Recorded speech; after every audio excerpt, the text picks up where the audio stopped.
Le centre social est un équipement à vocation familiale. Les familles d'hier et d'aujourd'hui ne se ressemblent pas.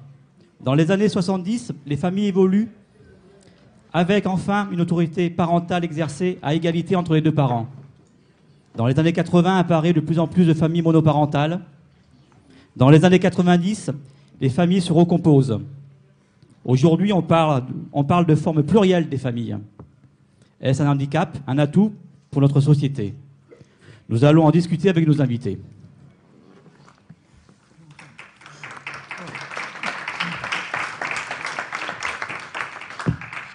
Bonsoir à tous. À ma droite, donc, Cathy Sirour. Vous êtes usagère, adhérente du centre social et participante du secteur enfance-famille. Tout à fait. Très bien. Madame Pignard-Simone, vous êtes administratrice et aussi bénévole du secteur enfance-famille. Monsieur Jean-Pierre Lanfray, université, président de l'association Maïs. Tout à l'heure, on essaiera de savoir ce que ça veut dire. Monsieur Gilles Charton, vous êtes président de l'association DAL d'Aix-en-Provence. Et puis Betty Lay, qui est la directrice du centre social Jean-Paul Coste. Alors, monsieur Lanfray, en votre qualité d'universitaire, quel est votre regard en fait sur l'évolution de la cellule familiale depuis ces 40 années? Oui, alors justement, j'ai pas du tout l'intention de parler comme un universitaire, mais de parler comme celui qui habite au Lierre, c'est-à-dire à 100 mètres d'ici. Par un découpage électoral, comme on les adore en France, c'est pas la même circonscription cantonale. J'en profite pour dire que, puisqu'on a salué Jean-François Picheral tout à l'heure et Marie Joassin, même s'il est sorti, on doit, nous, ici, au Centre social culturel, je reviendrai là-dessus, saluer André Guinde, qui est notre financeur éternel et qui, j'espère, le restera. Et qui participera à la troisième table ronde. Alors, oui, famille d'hier et d'aujourd'hui. Bon, ben, c'est simple. Hein. Moi, quand j'étais étudiant à Aix-en-Provence, alors, on va s'adresser après à la génération suivante, parce que c'est celle-là qui nous intéresse. Mais vous vous souvenez l'affaire Gabriel Russier? Oui. Voilà. Bon, ben, famille d'hier. C'est-à-dire que on était dans une ville coincée, dans laquelle, de toute façon, la famille, c'était quoi? C'était territorialement quelque chose qui allait dans l'aménagement du territoire jusqu'à 30 km autour de nous. On croisait dans une existence 30, 40, 50, 60 personnes. Maintenant, si je prends le portable de chacun ou de chacune d'entre vous ici, on a tous 200, 300, 400 adresses qui s'affichent, etc. Les familles d'aujourd'hui, éclatées, pourquoi?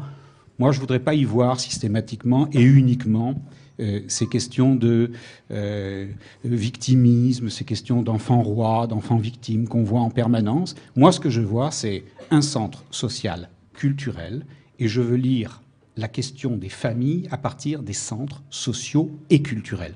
Alors, peut-être que ce qui s'est passé entre la famille d'hier et la famille d'aujourd'hui, c'est qu'on a un peu perdu de la force sur la question culturelle, et que peut-être il faut la retrouver.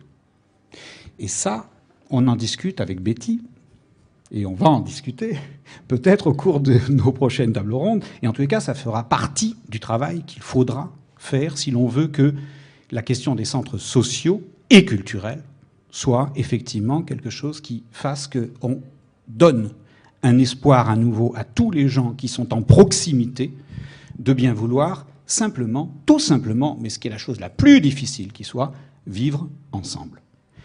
Moi, quand je suis revenu sur Aix, première fois, c'était Annick Delay, vous vous souvenez? Elle était adjointe à la jeunesse chez Picheral, et elle avait mis en place la première carte ZAC pour les jeunes. Je lui avais financé ça parce qu'à l'époque, je dirigeais les activités interministérielles du ministère de la Jeunesse et des Sports à Paris. Et je lui ai dit, c'est ma Bolvine d'Aix-en-Provence, allez, on met un chèque, c'est comme ça que ça se passe. Et là-bas, on avait aussi réfléchi sur l'aménagement du rythme de la vie des enfants, les contrats d'aménagement du temps de l'enfant, et toutes ces questions qui venaient faciliter quoi? Qui venaient faciliter la vie quotidienne des femmes, d'abord, et des hommes aussi, qui voulaient bien faire en sorte que l'on puisse, les uns et les autres, résister à ce qui était en train de nous arriver, c'est-à-dire l'entrée dans une société de l'information et de la communication. Alors, je ne vais pas en revenir au Code Napoléon, 1804, je veux dire, vous faire l'universitaire, non. L'enfant roi, l'enfant victime, chacun d'entre nous le vit tous les jours. Aujourd'hui, on en est à l'enfant roi et victime et consommateur permanent. Et il va falloir le lui éviter un peu si on veut qu'écologiquement il puisse survivre. Alors, ensuite, moi, il me semble que la révolution que j'ai vue vivre ici, en proximité, et puis, bien sûr, du tout local jusqu'à l'international, c'est les femmes, mères et travailleuses. Et ça, c'est la véritable révolution à laquelle moi j'ai assisté sur les 40 dernières années, et c'est celle-là qui, à mon avis, aujourd'hui, n'est pas bien entendue.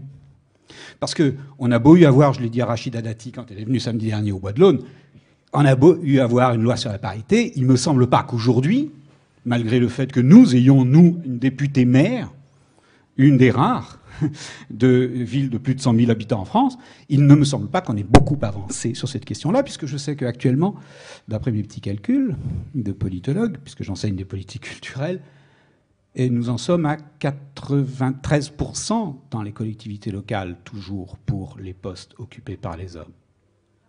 Alors, on est encore loin quand même du compte, et on est en 16e rang, je crois, au niveau européen, et je vois partout des drapeaux européens, et j'espère bien que sur la question européenne, on aura le temps de revenir. Alors moi, je ne veux pas être trop long, juste pour un peu dire que sur cette question de famille d'hier et d'aujourd'hui, je dirais, où est-ce qu'elles sont?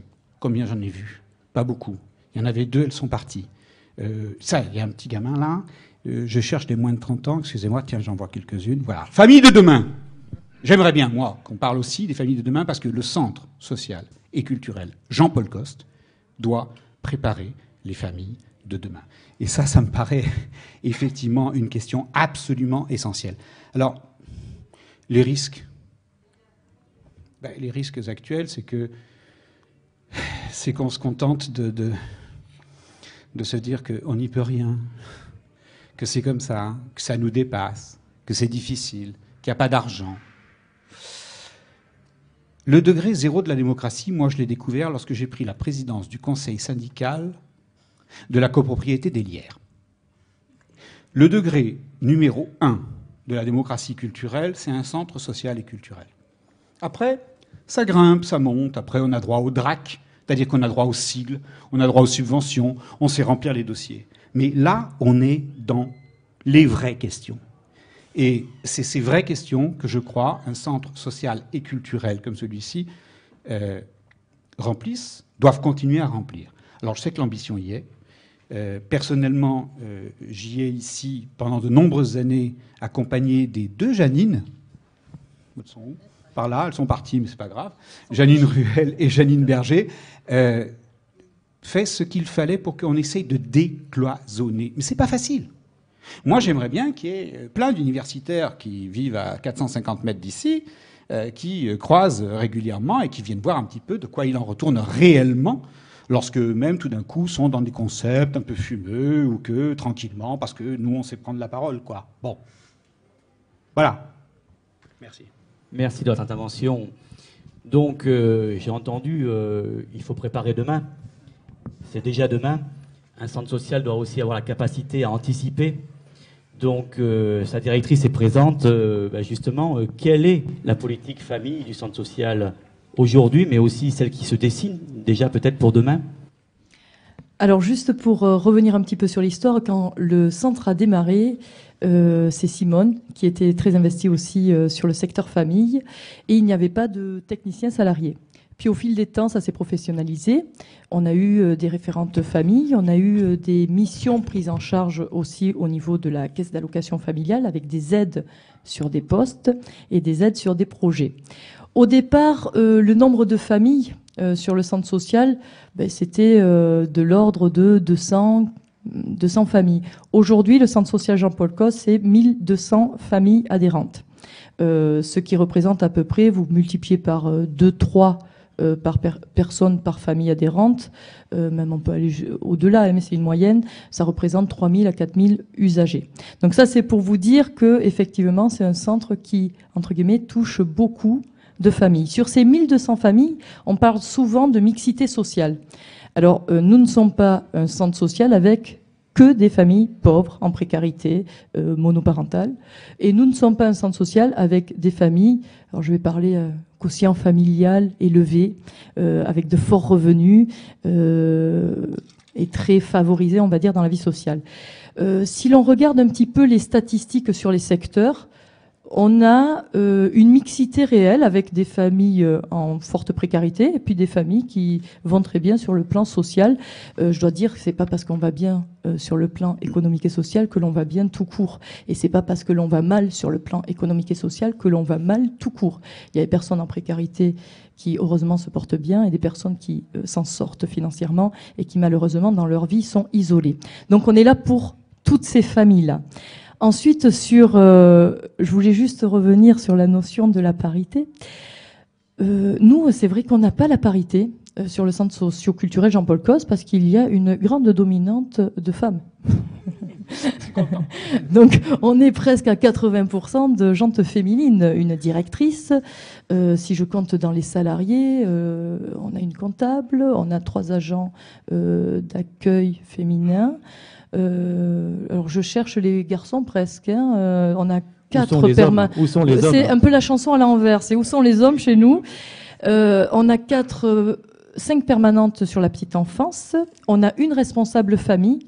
Donc qui ne peut pas être là parce qu'elle est aussi organisatrice générale de cette journée.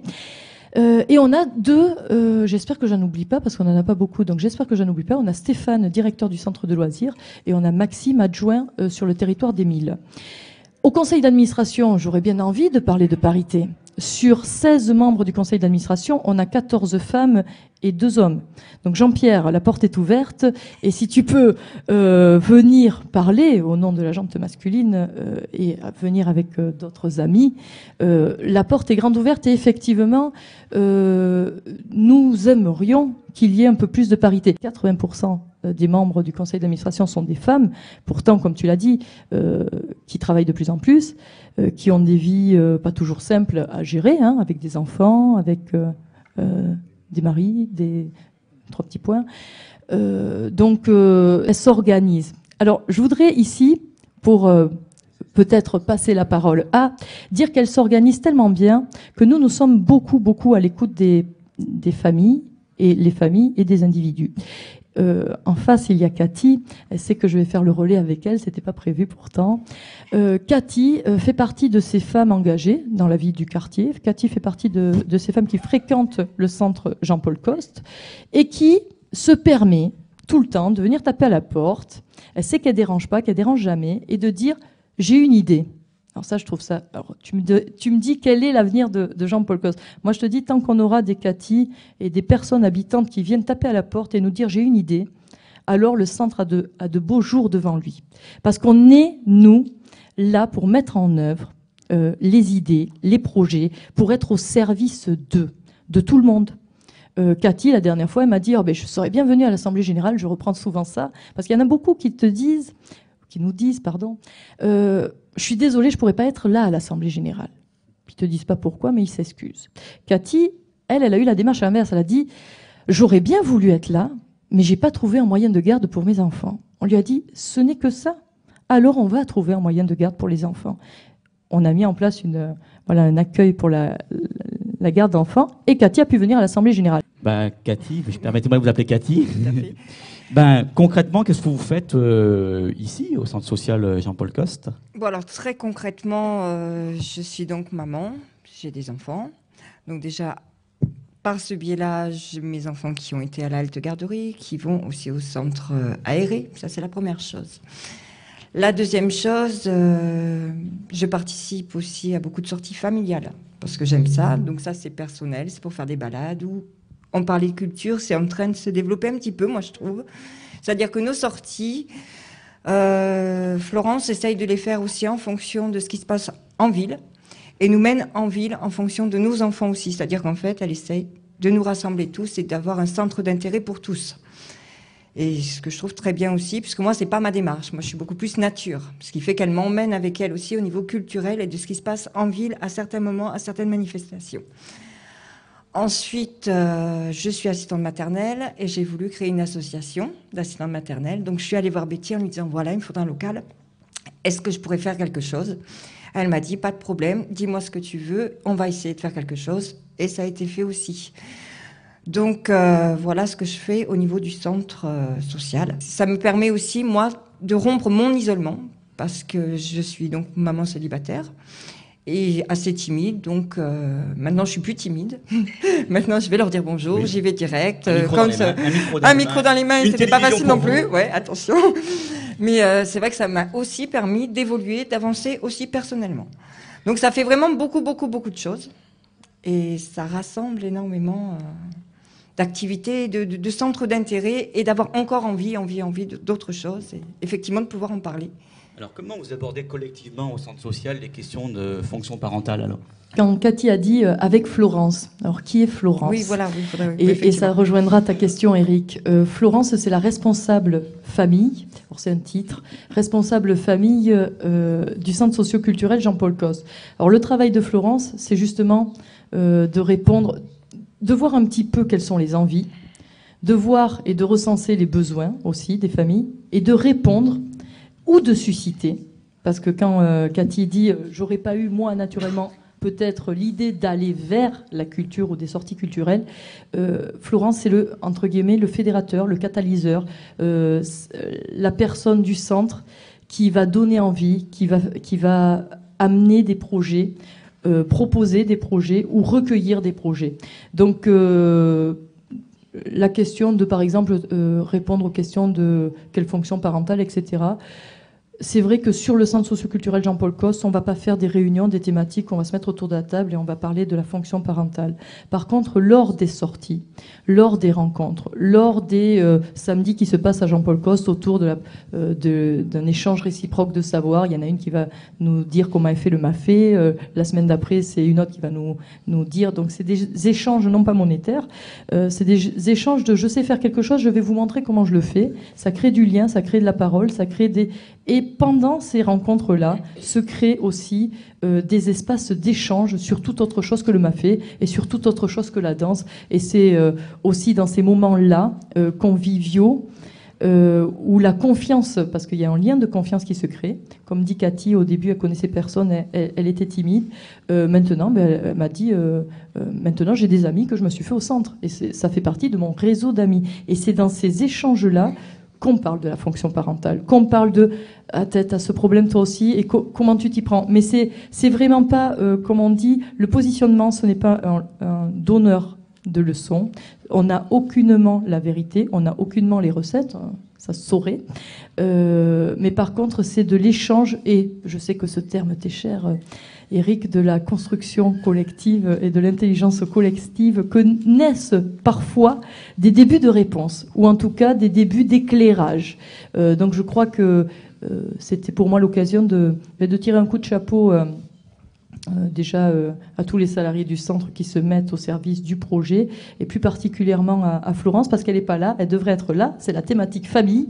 Elle pouvait pas... Ah, peut-être qu'elle est en duplex au téléphone. Non, elle pouvait pas être là parce qu'elle est sur l'organisation générale, donc je me suis portée volontaire pour la représenter, mais c'est vraiment son travail de tous les jours, comme tu disais, le travail de tous les jours et quotidien que l'on fait sur ce centre. Et juste rajouter quelque chose aussi pour ce qui se passera pour plus tard. Comme dit, il y a Maxime, il y a Julien, il y a ma fille, il y a beaucoup de petits jeunes de cet âge-là qui sont peut-être pas ici, mais qui se promènent de plus en plus dans Jean-Paul Cos. Moi, c'est ce que j'aimerais aussi. Ça fait partie des idées que j'essaie de pousser un peu parce que j'ai une fille de cet âge-là.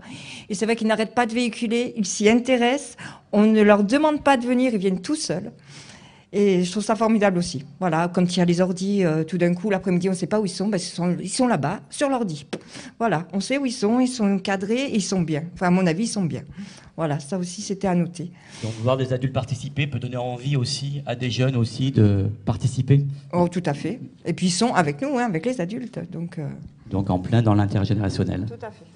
Madame Pignard, vous êtes administratrice du centre social, donc vous prenez des décisions aussi et vous suivez les dossiers. Donc la politique famille est importante dans votre structure. Est-ce que vous pouvez nous en parler de la place d'administratrice ? Moi, je vous parlerai surtout peut-être des actions qui ont été faites avant, puisque c'est à partir de 90 jusqu'à 2001 que je me suis occupée particulièrement des familles et de l'aide à la scolarité. Donc, comme on l'a dit précédemment, le centre est toujours à l'écoute des familles. Et nous faisions le constat que de nombreuses mamans étaient seules, justement, qu'elles avaient des difficultés éducatives, qu'elles étaient en demande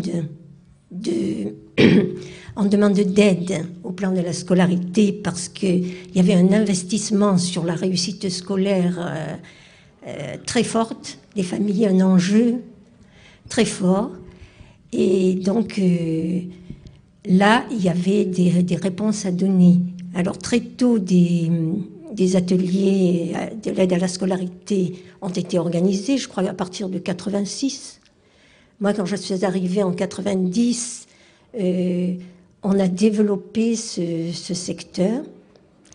Et là encore, l'aspect générationnel était bien présent puisque nous avions énormément de bénévoles intervenants, en particulier des retraités, et qui ont été extrêmement fidèles pendant des années, et des étudiants qui sont venus aider. Donc, comme le disait Betty, nous n'avons que depuis 2003 participé grâce à un dispositif de la CAF pour les familles, d'une référente famille. À ce moment-là, quand nous avions fait le diagnostic de ce que les familles ressentaient, nous avons mis l'accent dans notre projet social sur l'aide parentale apportée aux familles.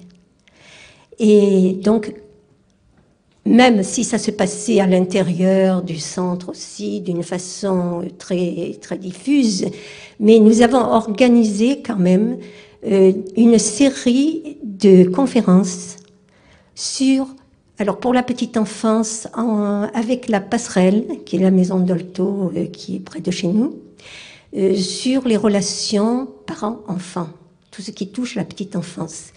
Et nous avons eu des conférences débats où il y avait 50 personnes à peu près par conférence, très animées, sur tous les problèmes d'éducation, enfin, toute une série. On en a eu une quinzaine dans les années 90, 92, 93, 94, enfin bon, voilà. Je vous remercie donc de ce souvenir et surtout de votre engagement. Donc l'éducation au cœur, bien sûr, de votre projet social, c'est évident. Enfin, c'est évident, peut-être pas pour tous les centres sociaux, je ne sais pas, mais en tout cas, les préoccupations, en tout cas territoriales.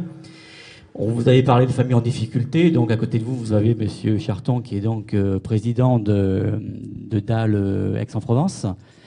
Vous vous adressez à quel public, en fait, et pouvez-vous nous expliquer un peu votre rôle, votre accompagnement social auprès des familles en difficulté, et par rapport au logement, je pense. Oui. Alors, nous, on œuvre essentiellement en matière de problématiques du logement. Alors, c'est vrai que objectivement, je n'ai pas dressé un portrait fidèle de la ville d'Aix-en-Provence, en tout cas au niveau famille, mais c'est vrai qu'on touche plus particulièrement les personnes seules. Donc ça ne veut pas dire qu'ils n'ont pas de famille, ça veut dire que quand ils viennent nous voir, et par rapport à la problématique du logement, ils sont tout seuls. Donc ce qu'on peut constater, nous, le constat qu'on peut apporter, c'est qu'effectivement, donc en matière de logement, donc là, en tout cas ce qui concerne la problématique du logement, que ce soit une cause ou une conséquence, de toute façon, ça accompagne toujours d'autres problématiques. Alors c'est vrai que si je suis hypocrite, je dis qu'on ne travaille pas beaucoup avec les centres sociaux. Si je le suis pas, je dis qu'on ne travaille pas du tout avec les centres sociaux. Donc puisqu'effectivement on est on va dire catégorisé comme association un peu en marge, donc un peu marginale. Mais c'est vrai que dans les publics qu'on reçoit, dans les familles qu'on reçoit, effectivement, donc il y aurait du travail à faire aussi au sein de centres sociaux, notamment tout ce qui est question de socialisation et de lien social qu'on peut avoir aussi avec d'autres gens, et pour faire d'autres choses, on va dire, que de se lamenter ou peut-être de se pencher sur son problème de logement. Donc aujourd'hui, vous regrettez finalement ce lien avec les centres sociaux ? On peut dire ça, on peut dire que c'est un terme de regret. Après, je veux dire, ce qui est fait, bon, est fait. Après, peut-être qu'aujourd'hui, donc déjà, je remercie les centres sociaux de nous avoir invités. Et peut-être que ça, justement, c'est peut-être le point de départ d'un partenariat potentiel, on va dire, sur la prise en charge des familles dans leurs difficultés. En tout cas, il est certain que être logé participe aussi à faire famille. Et ça, je pense que c'est très important aussi d'être attentif à ces publics-là. Donc, on va peut-être se quitter et puis rejoindre la table suivante qui nous attend. Merci à vous.